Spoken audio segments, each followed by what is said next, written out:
তো নিউক্লিয়াস মোটামুটি সব সেলেরই একদম সেন্টারে থাকবে। অ্যান্ড আমরা দুটো জায়গায় নিউক্লিয়াস পাবো না, একটা হচ্ছে সিভ সেল আর একটা হলো আরবিসি। তো সেটা কেন? সিভ সেল যেটা, এই যে সিভ সেলে আমরা কোথায় পড়েছিলাম বলো তো? সিভ সেল আমরা পড়েছি ফ্লোয়েমে। ফ্লোয়েম এক রকমের টিস্যু, তাই না, যেখানে যারা ফুড ট্রান্সপোর্ট করে। তো এই যে ফ্লোয়েম টিস্যুর আর যে সেল একটা টাইপ, সেটা হচ্ছে সিভ সেল ছিল।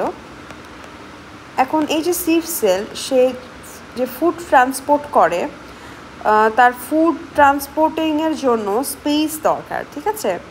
তার সেলে যথেষ্ট স্পেস দরকার যাতে সে ফুড ডেলিভার করতে পারে। আদারওয়াইজ নিউক্লিয়াস থাকলে তো সেলের মধ্যে সেই পরিমাণে স্পেস সে পাবে না। তো এই কারণে সিভ সেল হলো টোটালি নিউক্লিয়াস ছাড়া। অ্যান্ড আরবিসি যেটা, সেটাও কাইন্ড অফ অক্সিজেন ক্যারি করার জন্য আর কি।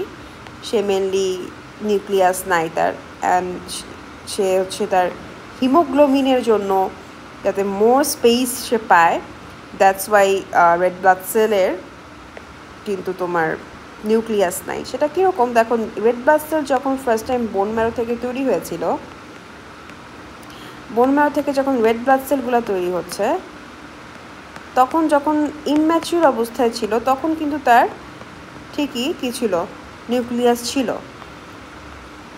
বাট আলটিমেটলি যখন সে ম্যাচিউর হচ্ছে এবং তার ভিতরে যখন হিমোগ্লোবিনের পরিমাণ বেড়ে যাচ্ছে, সে যখন ম্যাচিউরিটি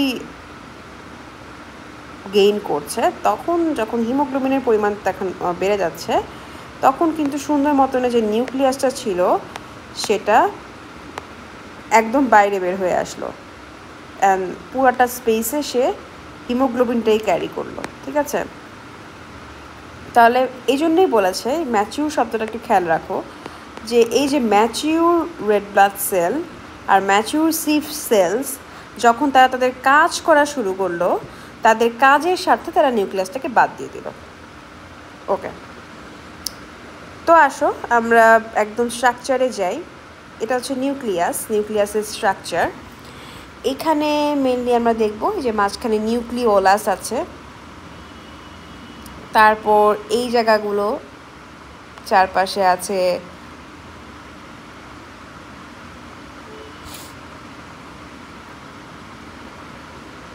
ক্রোমাটিন ফাইবার, এই দিকে আছে হলো নিউক্লিয়ার মেমব্রেন, তারপর নিউক্লিয়ার মেমব্রেনের একদম জায়গায় জায়গায় আছে পোরস, তাই না? এই পোরসগুলোকে বলা হয়ে থাকে নিউক্লিয়ার পোর। যেহেতু নিউক্লিয়াসের পোর, তাই নিউক্লিয়ার পোর। তারপর দেখো যে রাফ এন্ডোপ্লাজমিক রেটিকুলাম আমরা পড়েছি, যেটা সারফেস একদম রাইবোজোম দিয়ে থাকে, ঠিক আছে? এই যে রাফ এন্ডোপ্লাজমিক রেটিকুলাম, যেটা সারফেসে এই যে ডটেড অবস্থায় আছে, এগুলো হচ্ছে রাইবোজোম। এই তো এটা মেনলি হচ্ছে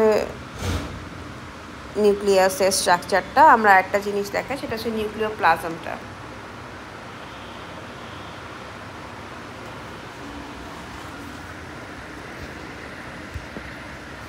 ওকে, তো এই যে এখানে ক্রোমাটিন ফাইবারের যেটার মধ্যে ভাসমান অবস্থায় আছে, একদম ফ্লোটিং অবস্থায়, এই জায়গাগুলো হচ্ছে নিউক্লিওপ্লাজম। তো নিউক্লিওপ্লাজম পুরোপুরি একটা জেলি লাইক ফ্লুইড অ্যান্ড একটা viscous fluid, viscous fluid nucleoplasm. এই তো। আর নিউক্লিয়ার মেমব্রেন সম্পর্কে যদি বলতে চাই, আমরা তো বলেছিলাম যে সেলের মেমব্রেন যেরকম বাইলেয়ার, যেখানে কি ছিল বলো তো, ফসফোলিপিড ছিল, তাই না? এই যেরকম ফসফোলিপিড ছিল ভাসমান অবস্থায়, আসলে ভাসমান না, জিনিসটা হচ্ছে এরকম স্ট্রাকচার ছিল ফসফোলিপিডের, এবং ফসফোলিপিড স্ট্রাকচারের মধ্যে অনেকটা ফ্লোটিং অবস্থায় বা ভাসমান অবস্থায় ছিল প্রোটিন। তাহলে সেলের যেই মেমব্রেনটা এবং সেলের অর্গানেলসের যে মেমব্রেনগুলো, সেগুলো ম্যাক্সিমামই কিন্তু লিপোপ্রোটিন দিয়ে তৈরি। লিপোপ্রোটিন আমরা কেন বলছি? লিপিড এবং প্রোটিন এই দুটো মিলে তৈরি হচ্ছে, দ্যাটস ওয়াই এটাকে বলছি লিপোপ্রোটিন। তাহলে এই দেখো এই যে সেলের মেমব্রেনগুলো এগুলো বাই লেয়ার থাকে এবং এরা লিপোপ্রোটিন দিয়ে তৈরি হয়। এটা হচ্ছে ডাবল লেয়ার্ড নিউক্লিয়ার মেমব্রেন। এবং আগেই বলেছি যে এগুলোতে পোর্স থাকে, এই পোর্স দিয়ে মিলে ট্রান্সপোর্টেশন হয়। ধরো এই নিউক্লিয়াস থেকে ভেতরে কিছু ঢুকবে বা নিউক্লিয়াস থেকে বাইরে কিছু যাবে বা ভেতরে কিছু ঢুকবে, এইরকম কাজগুলো হচ্ছে পোরগুলোর মাধ্যমে হবে। অ্যান্ড এই আর কি ডাবল লেয়ার একটা নিউক্লিয়ার মেমব্রেন থাকবে। আর যে জুম করে যদি দেখি এখানে আমি ডাবল লেয়ার দেখাচ্ছে, এই যে এখানে একটা লেয়ার আছে প্লাস এখানে একটা লেয়ার আছে। এই ইয়েলো পোর্শনটুকু হচ্ছে ফসফেটের মাথা, ফসফোলিপিডের, আর এই দিকে হচ্ছে লেজগুলো। এই তো, তাহলে এভাবে হচ্ছে ডাবল লেয়ার একটা নিউক্লিয়ার মেমব্রেন ফর্মেশন হয়। তারপর আমি যদি দেখি যে এই যে নিউক্লিয়ার প্লাজম যেটা পড়েছি এখানে কি কি থাকতো, ওখানে হচ্ছে দেখো ক্রোমাটিন ফাইবার আছে, তাই না? এখানে আসে ক্রোমাটিন ফাইবার বা ক্রোমাটিন ফাইবার আছে। তো এই যে ক্রোমাটিন ফাইবার এটা কি বলতো, ডিএনএ দিয়ে তৈরি। এই ডিএনএ থেকে আরএনএ ফর্মেশন হতে পারে, তারপর আরএনএ থেকে প্রোটিন সিনথেসিস হয়। অ্যান্ড এগুলোর জন্য হচ্ছে তোমার এনজাইমসের প্রয়োজন হয়। বিষয়টা কি, আমি যদি একটু সহজ করে বলি, আমাদের সেলের ভেতরে থাকে হচ্ছে ডিএনএ, নিউক্লিয়াসের ভেতরে। এই ডিএনএ থেকে আরএনএ ফর্মেশন হবে। আরএনএ ফর্মেশন হওয়ার পর সেটা নিউক্লিয়াস থেকে বাইরে চলে যাবে। বাইরে চলে গেলে রাইবোজোমের কাছে যাবে এবং রাইবোজোম সেটাকে প্রোটিনে কনভার্ট করবে। তাহলে দেখো এই হচ্ছে ফুল যেই ফ্লো চার্টটা, যে আর ফার্স্টে ডিএনএ থাকে, ডিএনএ থেকে আরএনএ হয়, আরএনএ থেকে রাইবোজোম হয়, আলটিমেটলি প্রোটিন হয়, এই আর কি। তো নিউক্লিওপ্লাজমে অবশ্যই এগুলো কন্টেন করবে। দেখো নিউক্লিওপ্লাজমে হচ্ছে এখানে ডিএনএ থাকবে, তারপর ডিএনএ থেকে আরএনএ তৈরি হবে, আরএনএটা বাইরে চলে আসবে, ডিএনএ থেকে আরএনএ তৈরির জন্য কিছু এনজাইমসও থাকবে, এই আর কি। তো আমি যদি নিউক্লিওপ্লাজমে কী কী কন্টেন করে সেটা বলি, সেটা এরকম হতে পারে যে ডিএনএ, আরএনএ বা নিউক্লিক অ্যাসিড থাকবে, প্রোটিন থাকবে, এনজাইম থাকবে, নিউক্লিওপ্লাজমে এগুলো থাকবে। ওকে, নিউক্লিওলাসের ক্ষেত্রে আসি। এটা হচ্ছে ক্রোমোজোমের সাথে অ্যাটাচড অবস্থা থাকে the portion which is not receiver of colour, মানে হচ্ছে হেটারোক্রোমাটিন একটা পোর্শন আছে যেটা কিনা ডাজ নট পার্টিসিপেট ইন জিন এক্সপ্রেশন। তাহলে ক্রোমোজোমের যেই পোর্শনটু, এই তো ধরো একটা ক্রোমোজোম, এর কিছু পোর্শন যারা জিন এক্সপ্রেশন করে না, মানে ওই পোর্শনটুকের যে ক্রাইটেরিয়া ওগুলা প্রকাশ পায় না। এই জিনিসগুলো আমি ডিটেলস সামনে বলছি যখন আমরা একদম ক্রোমোজোম নিয়ে বিস্তারিত আলোচনা করব তখন। আপাতত জেনে রাখো যে হেটারোক্রোমাটিন যেটা, সেটা হচ্ছে সেই পোর্শনটুক যেই পোর্শনটুক কিন্তু জিন এক্সপ্রেশন করে না, বা যেই পোর্শনটুক একদম ইনঅ্যাক্টিভ অবস্থায় আছে। হ্যাঁ, এবং ওদের যদি দেখতে যাই, ওদের যদি আমি কালার দিই বা এখানে ডাই দিই, সে কোনো কালারও রিসিভ করবে না। তো এটা হচ্ছে হেটারোক্রোমাটিন একটা পোর্শন, এটা কিনা কালার রিসিভ করে না। তো ওই পোর্শনের সাথেই মেনলি এই দেখো এই যে নিউক্লিয়াসটা লাগানো আছে ক্রোমোজোমের ঠিক সেই পোর্শনের সাথে, যেই পোর্শনটা হেটারোক্রোমাটিন। ওকে, নিউক্লিওলাস যেটা, সেটা হলো কি কি কন্টেন্ট করে, নিউক্লিয়াসে মেনলি আরএনএ বা রাইবোজোমাল আরএনএ থাকে এবং প্রোটিন থাকে। আচ্ছা, রাইবোজোমাল আরএনএ জিনিসটা কি? রাইবোজোমাল আরএনএ বলতে রাইবোজোম যেটা, ওটা কী দিয়ে ফর্মেশন হয়েছে? রাইবোজোমও কিন্তু কাইন্ড অফ আরএনএ দিয়েই ফর্মেশন হয়েছে, ঠিক আছে? রাইবোজোম ফর্মেশন হয় রাইবোজোমাল আরএনএ দিয়ে। তো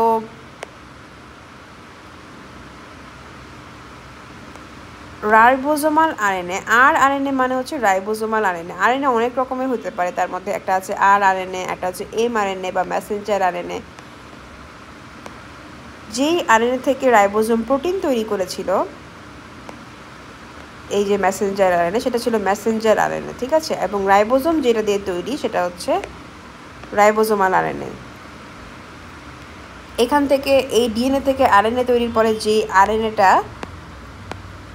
ডিএনএ থেকে যে আরএনএটা নিউক্লিয়াসের ভিতরে তৈরি হলো, এবং ওই আরএনএটাই হচ্ছে মেসেঞ্জার আরএনএ, এবং এই মেসেঞ্জার আরএনএটাই তোমার সাইটোপ্লাজমে গেল। সাইটোপ্লাজমে যাওয়ার পর এই যে মেসেঞ্জার আরএনএটা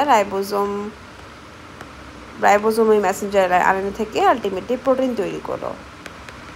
এই হচ্ছে এখানে রাইবোজোম। তাহলে এই হচ্ছে মেনলি ব্যাপারগুলা, যে রাইবোজোমাল আরএনএ এটা রাইবোজোম ফর্ম করে এবং রাইবোজোমটা প্রোটিন সিনথেসিস করে। তাহলে নিউক্লিয়াসের কি কি ফাংশন আছে? নিউক্লিয়াসের ফাংশন হচ্ছে সে নিউক্লিক অ্যাসিড স্টোর করবে ডিএনএ এবং আরএনএ এবং প্রোটিন সিনথেসিস করবে।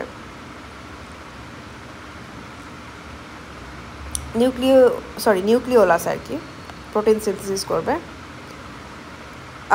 By forming ribosome. তাহলে এই দেখো নিউক্লিওলাসটা তোমার যে রাইবোজোমাল আরএনএগুলো যে কন্টেন্ট করে, ওই রাইবোজোমাল আরএনএগুলাই কিন্তু রাইবোজোমকে ফর্ম করছে এবং রাইবোজোম আলটিমেটলি প্রোটিন তৈরি করছে। তাহলে নিউক্লিওলাস কিন্তু ইনডাইরেক্টলি প্রোটিন তৈরির কাজে হেল্প করছে। তারপর ফাংশন অফ নিউক্লিওলাস যেটা, সেটা হচ্ছে নিউক্লিক অ্যাসিডকে স্টোর করবে,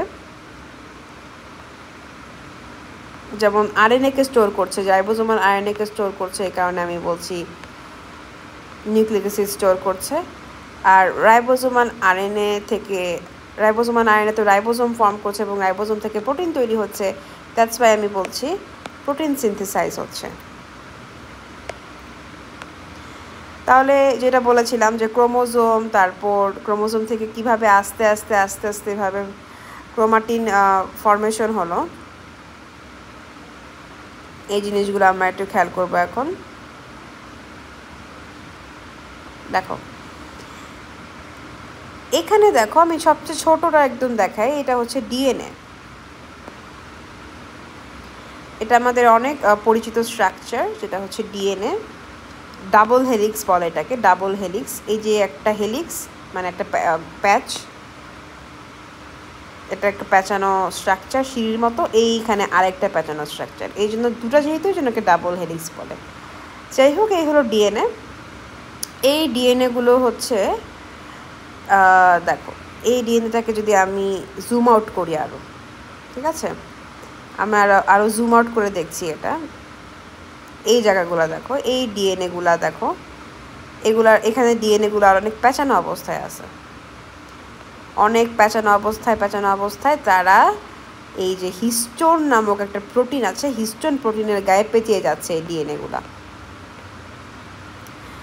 ডিএনএগুলা হিস্টোন প্রোটিনের জায়গায় এভাবে পেঁচাচ্ছে, হিস্টোন প্রোটিনের গায়ে এভাবে পেঁচিয়ে পেঁচিয়ে পেঁচিয়ে পেঁচিয়ে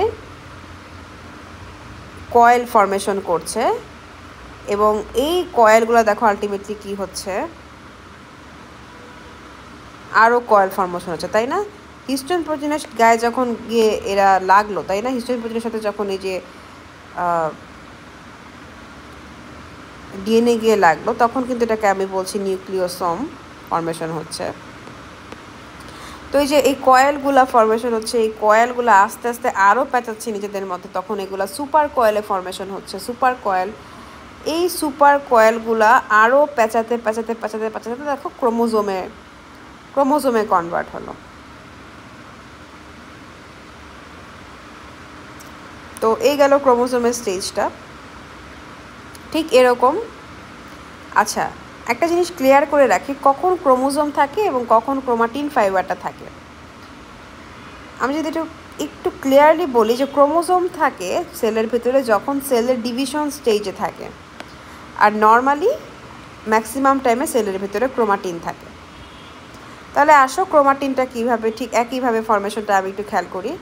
এই যে ডিএনএ ডাবল হেলিক্স, এগুলো এই যে হিস্টোন প্রোটিনের সাথে পেঁচাচ্ছে, হিস্টোন প্রোটিনের সাথে দেখো পেঁচে যাচ্ছে, এখানে অনেক কয়েলস হচ্ছে, কয়েল হতে হতে হতে আরও সুপার কয়েল হচ্ছে, হয়ে এই যে এগুলো নুডলসের মতো, এগুলো কিন্তু সব কয়েলড, হ্যাঁ, এগুলো সব কয়েলড, এগুলো হচ্ছে তোমার ক্রোমাটিন ফাইবার। তো যখন এই সেলটা ডিভিশনের স্টেজে যায়, তখন হলো এটা ক্রোমোজোমে, এই ক্রোমাটিন ফাইবারটাই ক্রোমোজোমে কনভার্ট হয়ে যায়। তাহলে এটাই লিখেছি নিচে যে ক্রোমোজোম ইন ডিভাইডিং সেল আর chromatin in non dividing cell. তো এই যে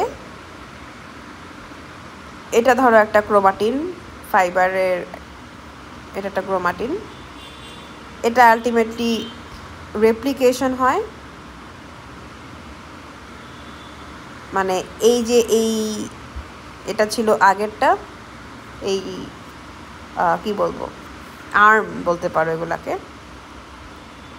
এই দুটো আর্ম, ঠিক এই পুরানা আর্মগুলোই। তো এটার মতো কপি করে, ধরো ফটোকপি করে আমি আরও দুটো আর্ম বানালাম। তো আলটিমেটলি এটা ক্রোমোজোমে কনভার্ট হলো। এবং এটা কখন হয়? এটা যখন তোমার সেল ডিভিশনের স্টেজে থাকে, তখন কিন্তু এইভাবে ক্রোমাটিন থেকে আস্তে আস্তে ক্রোমোজোমে কনভার্ট হয়। তো আরেকটা জিনিস যেটা বলতে চাচ্ছিলাম, যে জিন কি আর ডিএনএ কি, এটাও এখান থেকে আমি একটু ক্লিয়ার করে নিই। তো এতক্ষণ তো আমরা ক্লিয়ার হলাম যে ক্রোমাটিন কি, ক্রোমোজোম কি, ডিএনএ কি। হ্যাঁ, তো ডিএনএটা হচ্ছে মেইনলি ডিএনএ দিয়েই তৈরি হচ্ছে ক্রোমোজোম বা ক্রোমাটিন ফাইবার। তারপর তাই না, এত কিন্তু আমরা কিন্তু এই আলোচনায় মোটামুটি এই জিনিসগুলো ক্লিয়ার হয়েছি।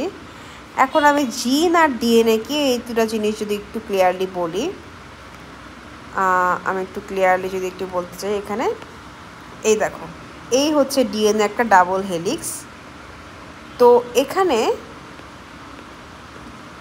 আমাদের অনেক শরীরের সমস্ত ক্রাইটেরিয়াগুলো এখানে লেখা থাকে, ঠিক আছে, কোডেড অবস্থায় আছে। তো এই ক্রাইটেরিয়াগুলো কিন্তু, এই কোডিংগুলা, আমি যে বেসগুলো দেখাচ্ছি এগুলো কিন্তু কোডিং। অ্যান্ড এগুলা কিন্তু আমরা মা এবং বাবার কাছ থেকে পেয়েছি। কিন্তু মা এবং বাবার সব ক্রাইটেরিয়া কি আমাদের মধ্যে প্রকাশ পাচ্ছে, বা সব ক্রাইটেরিয়া কি আমাদের আছে? ধরো মার সব ক্রাইটেরিয়া তো আমাদের মধ্যে নেই, তাই না? যেমন কিছু ক্রাইটেরিয়া আছে, কিছু ক্রাইটেরিয়া নেই, তাই না? কিন্তু আমাদের ডিএনএতে তো মা এবং বাবার ডিএনএ সবই আছে। তাহলে কেন সমস্ত ক্রাইটেরিয়া আমরা পাচ্ছি না? এটার কারণ হচ্ছে ডিএনএর পুরাটা কিন্তু ক্রাইটেরিয়া শো করে না। যেমন ধরো ডিএনএর এই পোর্শনটুকের ক্রাইটেরিয়া শুধুমাত্র প্রকাশ পাবে, বা এই পোর্শনটুক থেকেই যে এই পোর্শনে যে সমস্ত ক্রাইটেরিয়াগুলো কোডেড আছে সেগুলোই শুধুমাত্র আমাদের মধ্যে প্রকাশ পাবে, বা সেগুলো আমাদের মধ্যে আসবে, সেই ক্রাইটেরিয়াগুলো। তো এই পোর্শনটুককে আমি বলবো জিন। কি বলবো? জিন।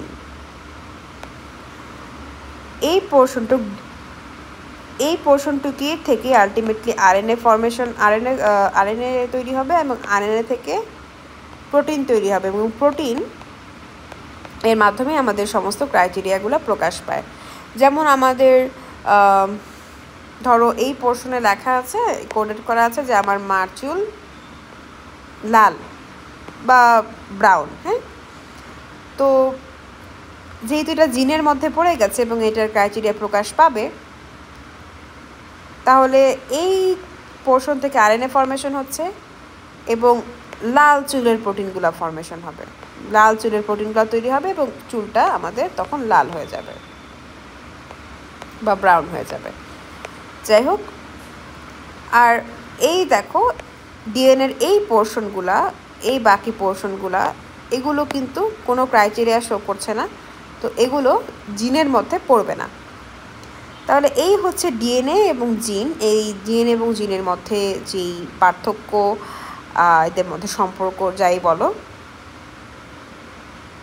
এবার আসো, এটা হচ্ছে একদম সামারি বলতে পারো এতক্ষণ আমরা যা যা দেখেছি। এই যে একটা ডিএনএ, এই ডিএনএর সাথে কি যুক্ত হলো?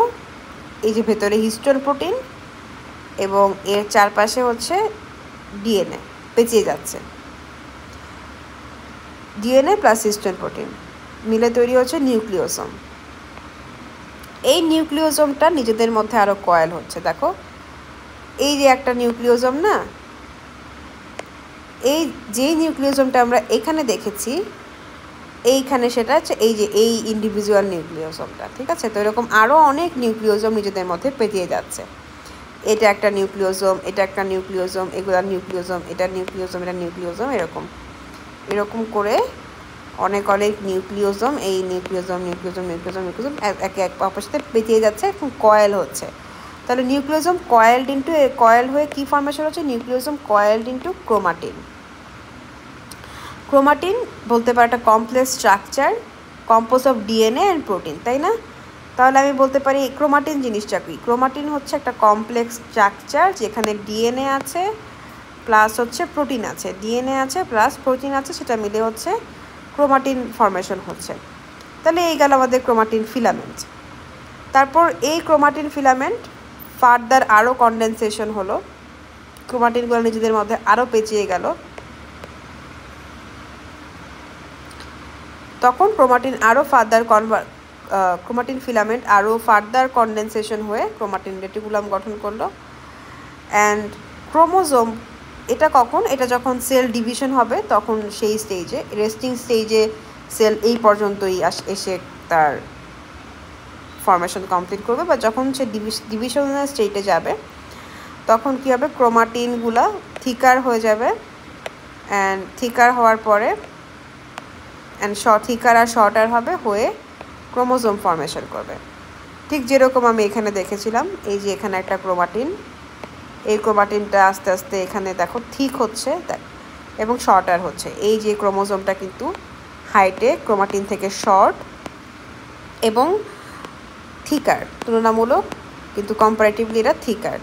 তাহলে এই যে ক্রোমাটিন ফাইবার এটা যখন থিক হচ্ছে এবং হাইটে শর্ট হচ্ছে তখন সেটা ক্রোমোজোম ফর্মেশন করছে। তো এই ছিল ব্যাপারগুলো। তো আমি দেখেছি এখানে যে ক্রোমাটিন ফিলামেন্ট, এগুলো সব আমাদের ক্রোমাটিন ফিলামেন্ট, অনেকগুলো ক্রোমাটিন ফিলামেন্ট, এগুলো মিলে হচ্ছে একসাথে ক্রোমাটিন রেটিকুলাম গঠন করছে। আচ্ছা, তো আসো আমরা একটু মেটাফেজ ফেজে যাই। মেটাফেজ ফেজে আমরা সেল ডিভিশনে মেটাফেজ ফেজে কী দেখেছিলাম? এখানে দেখেছিলাম যে একটা যে স্পিন্ডল অ্যাপারেটাস দিয়ে তৈরি হয়েছিল, স্পিন্ডল অ্যাপারেটাসের ঠিক মিডলে, এমফোর আমরা পড়েছিলাম মিডল, তো মিডলে এই ক্রোমোজোমগুলা থাকছে।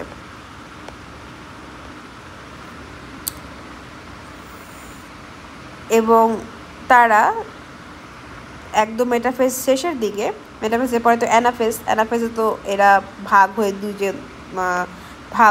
ভাগ হয়ে সরে যায়, তাই না ক্রোমোজোমগুলো? তো যখন মেটাফেজ স্টেজ হয় তখন দেখো এখানে একটা কাটার দাগ দেখিয়েছে, তো মোটামুটি ক্রোমোজোমগুলো মাঝখান দিয়ে কেটে যায়, দেখো এই যে মাঝখান দিয়ে কেটে গেল, কেটে হচ্ছে ক্রোমাটিড ফর্মেশন করবে। এবং at metaphase each chromosome divides into chromatid.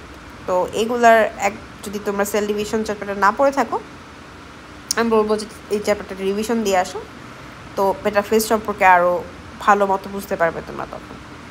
তাহলে মেটাফেজে কী হতো, each chromosome divides into chromatid. মেটাফেজে প্রত্যেকটা ক্রোমোজোম ক্রোমাটিডে ডিভাইড হয়ে যায়। এবং দেখো a part of centromere where microtubule of spindle apparatus attached is called kinetochore.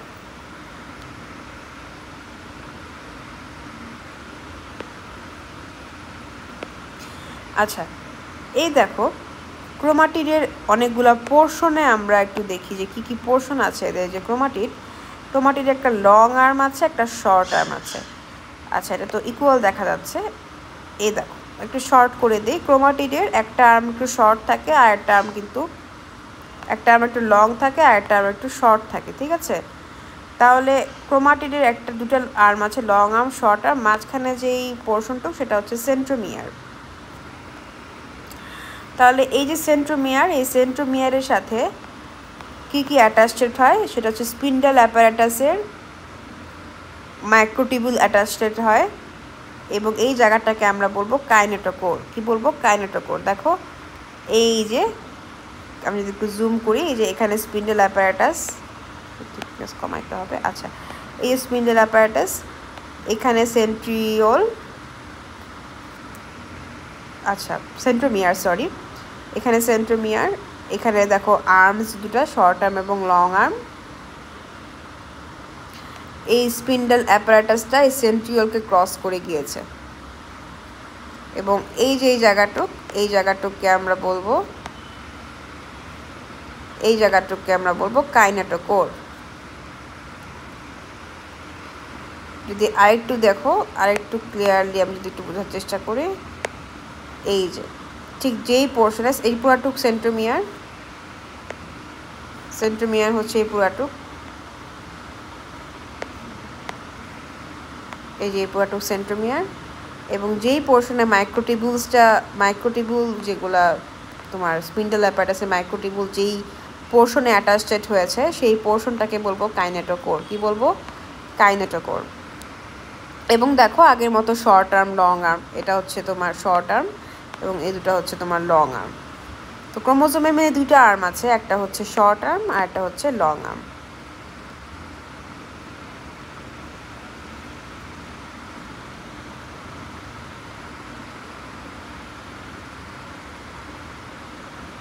দুই টাইপের আর্ম বলতে পারো। আচ্ছা, at anaphase chromatid pair separate along the centromere.